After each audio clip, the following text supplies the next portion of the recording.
জুলাই শহীদদের আত্মত্যাগ বিক্রি করে রাজনীতি করছে একটি দল, অভিযোগ বিএনপি নেতাদের।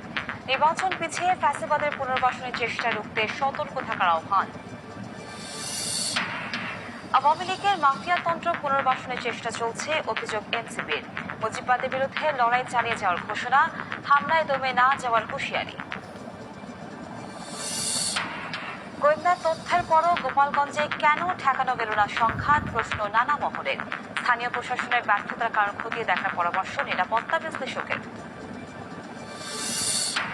হাসিনার শাসনামলে বাগিয়ে নেন পূর্বাঞ্চলের 10 কাঠা প্লট। সাবেক প্রধান বিচারপতি ABM খালিলের বিরুদ্ধে দুর্নীতি প্রমাণ দুদকে বিচারের মুখোমুখি করার দাবি।